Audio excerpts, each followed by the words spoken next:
Hey, bro, you here? Bro, man, where is this guy?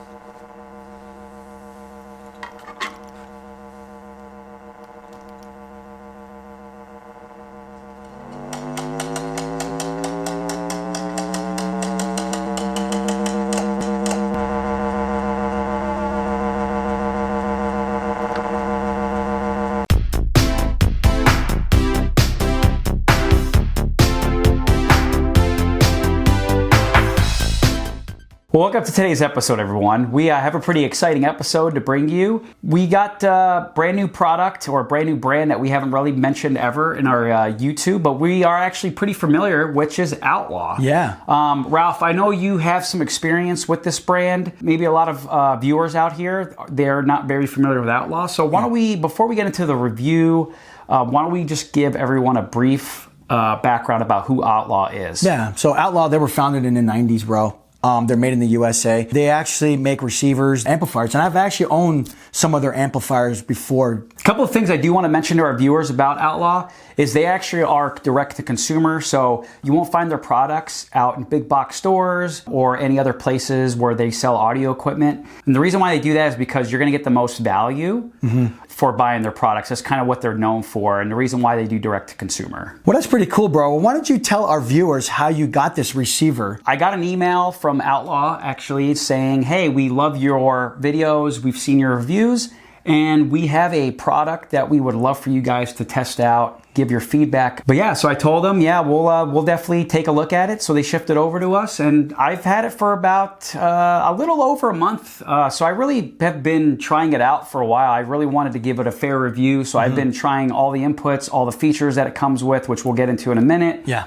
And really just trying to get the most out of the receiver, because I think at the end of this video, I'm gonna give my honest opinion of who this receiver is definitely geared towards. Well, that's pretty cool, bro. Before we get into any specs, why don't we just give our first impressions with this receiver? In terms of just build quality and overall looks of it, it definitely looks very high quality. I love the silver finish. And then if you're just looking at the faceplate, it kind of does have that retro, I wanna say like, maybe mid 80s. Yeah, I've noticed look that. to it. The knobs and all the buttons were pretty functional. I would say the only thing that kind of stuck out to me were that the knobs and the buttons were a little out of place because they're plastic. Oh, gotcha. Everything else is metal, like very thick, high grade. Like you'd have to really destroy this thing to put a dent in it. It's really thick. So that's the one thing that from a first impression is that I got from it. What do you think, Ralph? Yeah, I mean, like I said, it has a retrofit. You know, the 80s look and all that stuff. The buttons, like you said, they were kind of plasticky.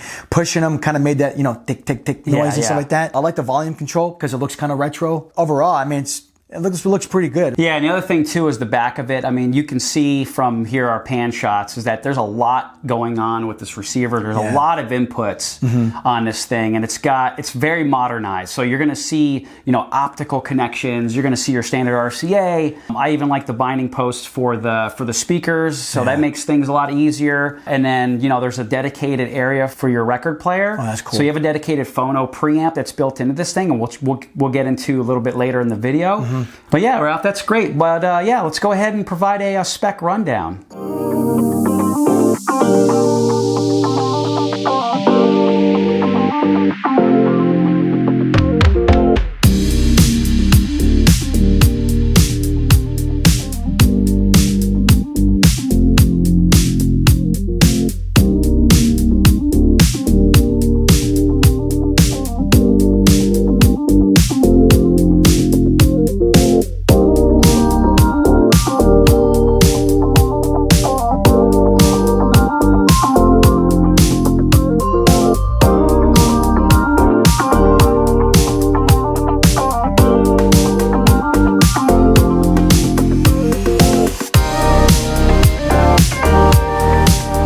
pretty good specs, bro. I mean, why don't we get into the meat of the review? Why don't you provide our viewers the performance and the usability of this receiver? Yeah, sounds great, Ralph. So let's start with how I basically have this receiver hooked up.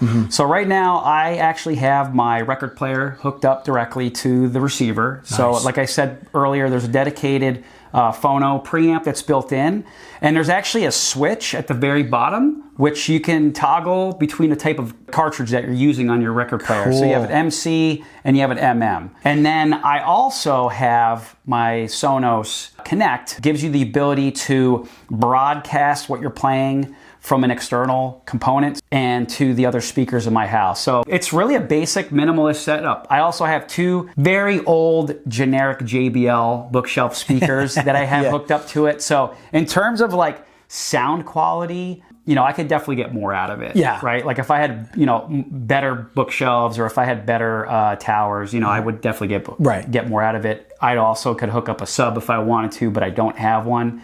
But I'm just using it for a standard 2.0 setup. And it's really just a good way for me to quickly listen to my music. So that's basically how I'm using it, Ralph. Well, that's pretty cool, bro. Well, is there any other features that you actually tried on this receiver? Yeah, one important thing to note, it does have built-in HD radio, which is nice. So it only does FM. It doesn't do AM. And then also it has internet radio. So that's good. It does have a Wi-Fi connection, so you can go through, you have to connect it to your router. Once you do that, then you can connect the internet radio, which is basically just tune in. Gotcha. So I tested it out, I tried it. To be honest with you, I didn't really use the radio feature too much. That's not really how I'm listening to most of my music. It's mostly from my record player. I can see where some people might find, using TuneIn to get some of those stations very useful. And then, every once in a while, if I'm listening to sports and stuff and it's not through the TV, I'll listen to the radio. But that's not really how I use it. But it's just good to know that that's an available feature that's part of the receiver. Well, that's pretty cool, bro. Why don't we get into some pros and cons? Pros of the receiver is that it's got very good build quality. You'll notice that right away. There's a lot of component ins, so there's a lot of things you can hook up to this thing. But yeah, if you have a lot more components like a CD player, specifically for stereo playback, then you're covered with this system. That's cool. What's nice is you can go standard RCA, or you also have the ability to go in optical. Nice. So that's nice. So like I said, retro look, modern features. Right on. But yeah, it's got USB as well. So if you are putting files or music files on a USB stick, you can connect that there. I think Outlaw did a good job overall of just thinking of a lot of different ways of people listening to their music. Right. And in different formats. And they basically created those inputs for this receiver. Yeah, absolutely. So, like they got you covered. But yeah, Ralph, what about you? What are your pros? My pros, I'm going to say that this is actually good for music enthusiasts and stuff like that. It does provide 110 watts per channel at 8 ohms, and then obviously 165 at 4 ohms. There's just plenty of power for stereo, hookup. It does have two subwoofer inputs, which is awesome. That's a lot. It's going to be a lot of juice there. That's a lot. Yeah, you're going to be rocking pretty good. But all right, bro. Now let's get into the cons. Yeah, overall first impression, and we brought this up already, I feel that the buttons were a little too plasticky. I would have liked to have seen those to be metal. And you can tell, like you push everything in, it gives you that click, click, click, click, and if you feel like it's eventually going to wear out over time, that's probably the one big knock. But yeah, what about you, Ralph? What are your cons? It has no Bluetooth, so you can't use your phone to hook up to it. So that's the cons that that I've noticed on this receiver. Well, it's pretty cool, bro. We hit our pros and cons. What do you think that this receiver is compared to on the market today? If we're comparing apples to apples, like the amount of power you're getting with this one to what the other manufacturers are making, they're going to be double the price at the very least. So Outlaw does come through with the value prop. Well, that's pretty good. Who out there do you think this receiver is for? Well, it's funny you say that, Ralph, because I do have just a brief little story to tell our viewers about that. So if you've been following our channel for a while, I did have a video, and I'll put it into in one of the comments or a card above us right now. I actually got rid of my vintage components, mostly because you know, they were definitely showing wear and tear. They weren't working like they used to. I'm not that electronically savvy. I wasn't really ready to learn how to solder and to like fix chips and all that other stuff. I just couldn't. I can't spend the time on that. So what I ended up doing is I ended up selling it to other people. But I've always been looking for something to replace those units. It's just that what I've been looking at, like I mentioned, like the other receivers, they're just so expensive, and I just couldn't really fork over the money. Right. So it's just funny or kind of ironic that Outlaw comes out of nowhere and says, hey, we want you guys to test out this receiver. And I was like, sure, I'll take a look at it. And when I hooked it up, I was like, dude, this is the missing link. Because what I try to do, and for those of you that have been following us, I got a preamp, and I try to do this super minimalistic hookup connection. But I wasn't that satisfied with the output. It's always nice too to have like your dedicated little area where you can just plug and play and listen to music. Right. Rather than having to rely on apps. But yeah, I really missed that. And it was like, when I got that receiver, it really brought the fun back in listening to my records again. But yeah, I mean, I would say, Ralph, just to answer your question real quick, and I'm sorry if I went on a tangent out there, who's this for? Exactly somebody like me that I just described. If you are a person who really is into music and you want really good sound quality and you want to be able to have those modern feature sets, or you're coming from a vintage setup and your receiver's really showing its wear and tear and it's probably not performing as well, there you go. This is definitely something that I would consider looking at. But you know what, Ralph? I think that concludes our video. Absolutely, bro. So make sure you like and subscribe and hit that notification button. And as always, keep it hi-fi.